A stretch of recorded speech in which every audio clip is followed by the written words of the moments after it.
Breaded pusit or mas kilalang calamares. Kamusta?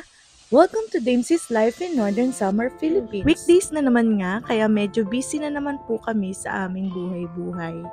Share ko lang mga konting kaganapan namin habang hindi kami masyadong busy. Bago kasi kami umalis ng bahay, ay sinisigurado namin may pagkain na ang mga anak namin pag uuwi sa tanghali at may mga pagkain na rin ng pets namin.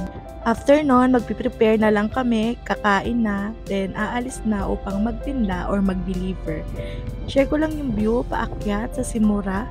On the way kami to Palapag during that time. Share ko lang din yung view pauwi. Super ganda ng langit. Magtatag-init na naman nga pala, kaya ang ganda-ganda na naman lagi ng langit. Ganyan kasi dito tuwing summer.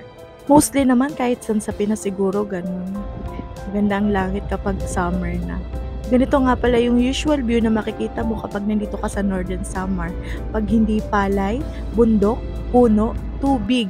Mostly tubig talaga yung pumapalibot dito sa amin. Katulad nga niya, nag-i-stock ako ng mga bagong huling hipon, tsaka pusit na binebenta dito sa amin sa bahay.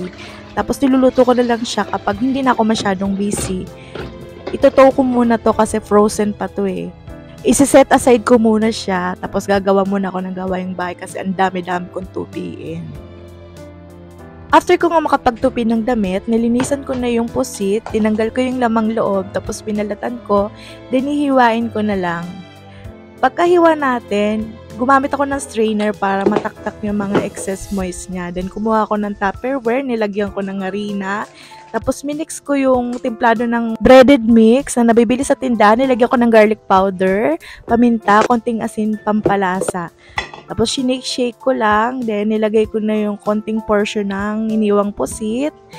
Tapos, i-cover lang natin yan. Then, itataktak natin na parang gumagawa lang tayo ng flavored fries. Then, isa-set aside natin yung mga na-breaded na. Then, second batch naman ng ating ibe-bread. Then, after that, set aside natin, mag-init na tayo ng mantika kasi magpiprito na tayo. Nung mainit na nga po yung kawali, binuhusan ko na po ng mantika. Enough lang para ma-deep fry natin yung pusit. Then, nagayat na ako dyan ng sibuyas habang pinapainit natin yung mantika. Medium heat nga po pala ang gamit ko dyan habang isa-isa ko dinadrop yung mga breaded pusit. Then, kapag na golden brown na, pwede na po nating hanguin. Gamit lang po tayo ng paper towel para mag-absorb yung mga excess oil. Then, gumagawa na nga po pala ako ng sausawan dyan. Sibuyas, sili, asukal, suka. Suka lang din po yung binuhos ko na pangalawa. Yan lang po yung sausawan natin.